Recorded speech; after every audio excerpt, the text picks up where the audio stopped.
Gully, what do you got for quarterbacks? Week 4. All right.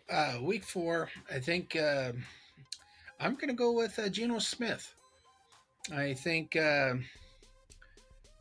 Chicago and Las Vegas, the defense is not going to really be there. I think it's going to end up being a shootout of a game, and so I think Geno is going to be a nice little score for you.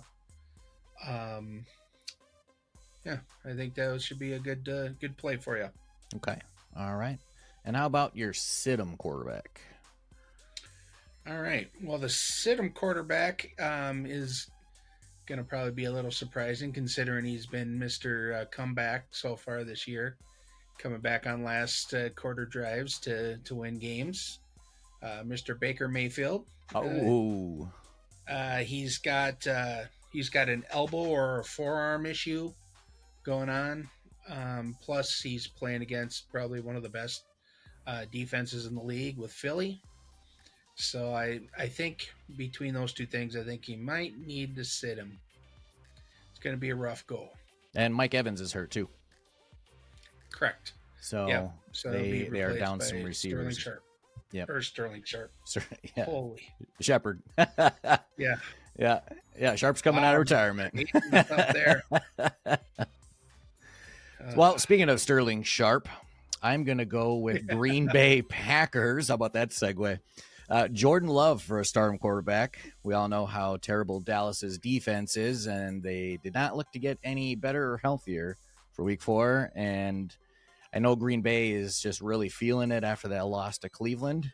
And I know we talked about how close that game might end up being last week. So I think they got a chip on their shoulder. So I would put Jordan Love in the starting lineup. And on the reverse side of the ball, I would not put Dak in. CeeDee Lamb's injured, and they're not passing very well either.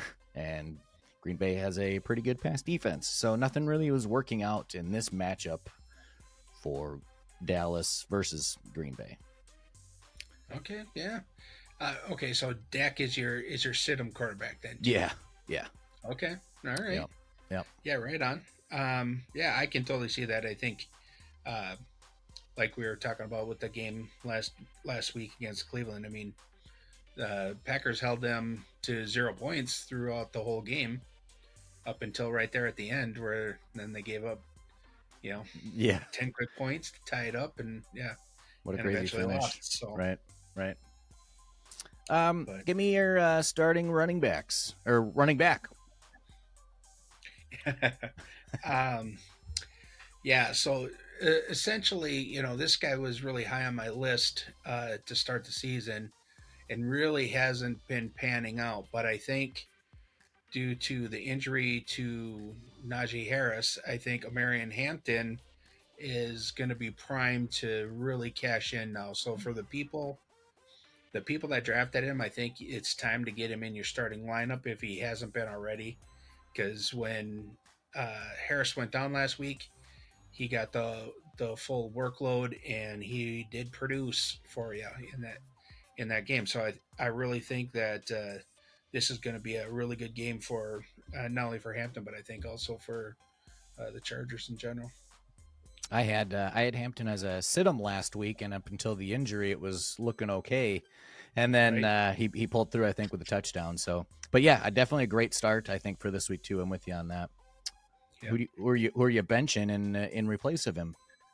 All right. Well, I'm benching another guy that I was very high going into this season. I have Chase Brown. He was my guy. I had him last year in my guillotine league. He was a workhorse back in the second half of the season once he took over the job. And so far he's averaging 2 yards a carry this year. With Joe Burrow going down, their O-lines are wreck. Their passing games are wreck. The whole team is just a wreck in shambles. I think you got it. Even though you probably drafted him high, you probably drafted him in the second or third round, right? He was rated as a top 5 running back, but I think you got to sit him. I don't think you can just you're gonna get hurt so bad that it's probably risking you to get a loss on this. Yeah, I'm with you on that one as well. And I think until we see positive movement from Cincinnati, I may just want to keep him on the bench for a little while, unless it's an absolute have to. Yep, agreed. Um, I just to, just to stick with the Dallas Green Bay theme, I'm going to start with the Sid'em because I got a run going on here, and I'm going to stick with that game and go with Javonte Williams as a Sid'em. Just for all the same reasons we had just talked about, let alone Dallas is probably going to be behind and they're going to pass. So let's just sit Javonte Williams until we see some more production. I think he had kind of maybe a fluke week one that he had a couple of scores, but I don't see a lot of consistency going on here. So I would sit him. Stardom. It's a little bit of a risk, but I like that he's going to be getting the majority of the carries, and that's Trey Benson. They run about 110 yards per game, but their passing game isn't there, and that's why I feel a little bit more confident about the run, because outside of Marvin Harrison, who I think has like 18 targets in 3 weeks, the next wide receiver for targets is 8 after 3 weeks. So they're not really passing the ball to anyone. Mm-mm. So I can only think that the running game is going to be decent. And so, I mean, if you have to use him, sure. So I would just promote him and just see how he does. I think it's a good matchup for him. Yeah, right on. Moving on to wide receivers. Keep you just keep going first. Let's just go that way. All right. So I'm gonna stick with the Chargers again. Don't really like to do that, but old man Keenan Allen, Cool. once he got out of Chicago there and went back to um, L.A., he's been producing. He basically in 3 games he's got 3 touchdowns. He may not get you the kind of yardage that he used to get in the past, but he is, I think, still one of. Well, I'm drawing a blank on his name. Still one of his favorite targets. Yeah, Herbert. Yeah, LA. they got a good rapport going over there, and they still have it from the Absolutely. years past. So yeah, Yeah. good call. And So yeah. and who's your bench then? So my bench, to go along with kind of what you were saying a little bit earlier about Marvin Harrison. So even though he has the most targets, he really has not been putting up a whole lot of numbers. Him and Kyler Murray just do not seem on the same page. They're going against a pretty tough Seattle Seahawks defense. I guess at this point I would say, yeah, sit them until they start to roll, which I think they will, but I don't think this is the game for it. Yeah, yep, with you on that one. Early game Sunday, I got a stardom of Jordan Addison. I think he's going to provide a little bit of a spark to the passing game. We haven't really seen Justin Jefferson get his wheels going yet. The quarterbacks, as we talked about in prior episodes, is still, question marks around yet. And to see what's going on further. But I think he will provide a little bit of a burst. Maybe he'll open things up for a Hawkinson or a Jefferson, but Addison might get a lot of targets as well. And Pittsburgh has the 25th ranked pass defense, so this might be a game to get some play out of them. Yeah, I totally dig that pick. For one, I think it's going to help JJ. I think it's going to open up our passing game because they have to.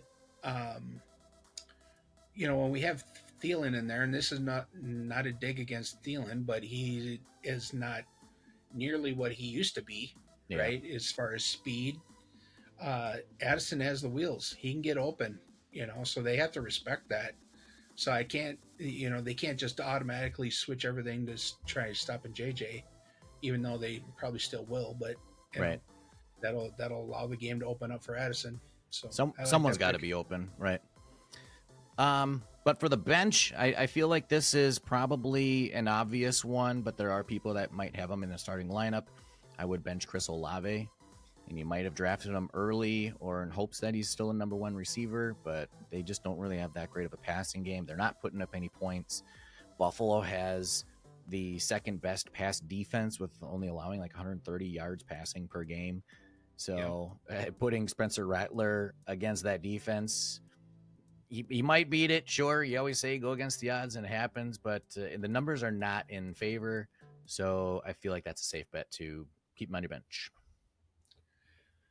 Yeah, I like that call. Yeah, I think that New Orleans in general are going to have a tough time against Buffalo. Yeah. Just as Drew Brees said, you got to put up 24 points or you're not getting it done. And they are nowhere near 24 points. So Agreed. they got a long Agreed. way to go. And then our last position is tight end. Yes. So going back to our Green Bay game there, uh, I'm going to take Kraft, tight end. He's been doing very good this year, and yeah, I think they're looking for a huge game out of Kraft. I think he's becoming a pretty good go-to guy from yeah, Green Bay's perspective. Not only that, but their wide receivers, they ended up losing uh, that guy to an injury. I can't think of the guy's name. Jordan Reed or Jaden Reed. Jane Reed, yep. They lost him to injury. We haven't seen Christian Watson come back. We haven't seen any consistency out of wide receivers. So Kraft seems to be like the Yep. safe go-to guy for Jordan Love. So I could, for starting Jordan Love, I could use that connection a couple of times. Yeah. So moving on to the sit of the week, I'm going to echo kind of your call with New Orleans. I'm going to say you got to sit the tight end darling uh, Juwan Johnson. He is going against Buffalo defense. Like you said, it's one of the best defenses in the league, and their passing game is not quite there. Even though he has been putting up some pretty good numbers uh, as tight ends go, I don't think it's in the cards for him this weekend. Yeah, I'm with you. Well, definitely one to stay away from. Let's stick with the same game. That seems to be the theme here. I'm going to start Dalton Kincaid. Buffalo has the fifth best passing offense. And outside of, Shakur maybe scoring touchdowns or James Cook, we don't really even seen too many people getting the other touchdown passes. So I'm going to take the stab that Kincaid gets a score or two here. This 31-7 type of game. I feel like sit him. Yeah, right on. I'm. This one's a little bit more of a gut feeling. Numbers probably don't fully match up, but I'm going with Dallas Goedert to sit against Tampa Bay. Philly's offense has averaged 146 yards passing per game, and they don't look like they're doing anything in the passing game, let alone you're probably going to try to go to A.J. Brown or Devontae Smith first. Then you got Barkley. So Goddard's going to be at least your fourth option. And Tampa, I feel like, has a pretty solid defense. So like I said, it's more of a gut feeling, but I don't like that. I don't like any passing game from Philly going on right now. So Yeah. No, I can see that. I mean, I think Tampa Bay has a pretty solid defense. I think it's going to be kind of an old school football game there. Probably not that high scoring. So yeah, I can buy into that. We did get a couple of emails in on some questionnaires. Gully, how about you? You take these away. I'll read them off, and you give your expertise here. Should I start the Texans defense home to Tennessee or the Packers defense at Dallas? Well, I think that's kind of a no-brainer. A lot of it could depend on your scoring system for your defenses, but yeah, I like Green Bay versus the Dallas. I think Green Bay's defense, before even getting Micah Parsons, I think they were on their way up as being potential, you know, top 15, top 10 defense, and now I think they've solidified that they could even be higher and do the top five. Um, I think that's who I would go with. Um, Houston just has not really been, I think, clicking so far this year, especially on the offensive side. But on the defensive side, I mean, they are going against Tennessee, which Tennessee's offense has been pretty craptacular with and and a rookie Cam, quarterback early in the season. yeah, Cam Ward. Yeah, that's I guess now that I think about it, a tough call. Yeah, I think I'm going to switch that now. Now that you mention, I think I'm going to switch that to Houston because I think, being that it is going to be a rookie quarterback, there's probably a potential pick six in the mix there. Yeah, and a home game if that matters for the defense or maybe the opposing quarterback. Yeah, So we're gonna say start the Texans defense here versus Tennessee. Here yeah, is question number 2. This is I have to play 2 players. I have Braylon Allen at Miami, Brandon Cooks at Buffalo, who he's on New Orleans, and Darnell Mooney versus Washington. Pick 2. So I'll just quick butt in here because we were talking about the Buffalo and stay away from New Orleans. I would just sit Brandon Cooks and probably play Braylon Allen and Darnell Mooney, but it's kind of a bummer that those are the only options. uh, yes, they must be playing in a guillotine league or something because that's kind of rough that you got to pick essentially Maybe they're guys dealing that with a should lot of probably be on your injuries, bench. you know. But yeah, I mean, I would agree with you. I think Braylon Allen is probably a decent start. I think he's probably going to get the goal line work if they get there, right? I don't know who's going to be starting. I don't know his Fields been cleared yet from concussion I haven't protocol. heard, but he is getting split carries with Brees Hall, so Yep, yep, and I he's think getting he'll the goal still get line his work. touches. Yeah. All right, so the last one here, we have a pick 1. We have Michael Pittman at the Rams, Terry McLaurin at Atlanta, DK Metcalf versus Minnesota in, is it Ireland that they're playing in Yep. overseas? Or Zay Flowers at Kansas City. This is kind of crazy that you have to pick one out of this lineup. This is completely opposite from the last guy's team. All right. So who were the first two? So we have Pittman at the Rams, McLaurin at Atlanta, DK at Minnesota, and Zay Flowers at Kansas City. Michael Pittman. Who I see. I do like. Daniel Jones is kind of my Yeah. has been kind of my guy here this year for the surprise dark horse. But I still think I'll go with um, DK. yeah, yeah, yeah. Brain I fart. I like DK or Zay Flowers. Baltimore is putting up 37 points a game, so their offense is definitely rolling. I know Minnesota is like a third against the pass right now. Mm-hmm. Granted, um, the teams that we have played haven't been elite passers. I don't know if I would call Rodgers elite anymore, but I think it's still there. So I will just go Zay Flowers just to be different here. Okay. And to stay away from. And if you guys want to have some questions, feel free to comment on the video itself. Throw your questions out there, and we'll get to Yeah, please them do. in the next episode for the following week.